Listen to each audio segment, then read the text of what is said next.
High, my name is Sejal and you are watching the Sejal vlogs. आजच्या या व्लॉगमध्ये तुमचं खूप खूप स्वागत आहे. आज मी जाते आहे ट्युशनमध्ये. तसे तर मी रोजच जाते म्हणा. तिथे घेतले क्लासेस, कारण की 10वी इम्पॉर्टंट आहे, तर त्यांचे क्लासेस घ्यावेच लागतात. बाकीच्यांना आपण सुट्टी देऊ शकतो, पण त्यांना देण्याचा चान्सेस बसत नाही. मग तिथे मी थांबली होती बिकॉज माझे फॅमिलीवाले मला घ्यायला यायचे होते म्हणूनच. बिकॉज आम्ही जात होतो कपिलेश्वरला, आणि कपिलेश्वरला जायसाठी आपण थांबलेल्या होत्या बिकॉज यांच्या पण मम्मी लोक यायच्या होत्या. त्यानंतर माझ्या बहिणी यांची एंट्री होऊन गेली आणि माझी मम्मी तर तिकडेच वाट पाहत होती. तर त्यांच्यासोबत आम्ही निघालो कपिलेश्वरला आणि कपिलेश्वरला पोहोचलो पण.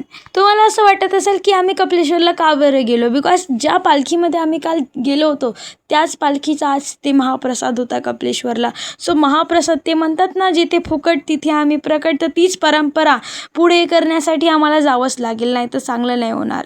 तिथे गेल्याच्या नंतर पूजेचं सामान वगैरे आम्ही घेतलं आणि गेलो तिकडे महादेवाच्या दर्शनासाठी.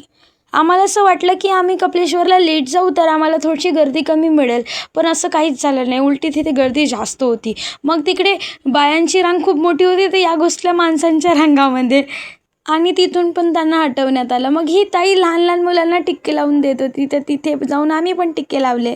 तशी गर्दी खूप होती, पण दर्शन झाले. आम्ही तसं गावातच राहतो म्हणा, पण आम्ही तिकडे रोडकडे राहतो, तर आम्ही तेवढे जास्त वेळ कपिलेश्वरला काही येत नाही. आणि जेव्हा कार्यक्रम राहते तेव्हाच याचं भाग बनते. आणि अशा प्रकारे आम्ही तिघी पण दिसत होतो टिक्के लावल्याच्या नंतर.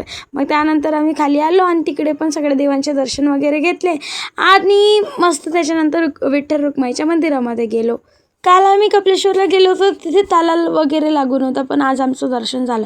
मग त्याच्यानंतर ज्या कामासाठी आलो त्याच कामासाठी गेलेलं बरं. तर गेलो, मस्तपैकी जेवण केलं आणि त्याच्यानंतर मस्तपैकी आपल्या घरी यायला निघलो.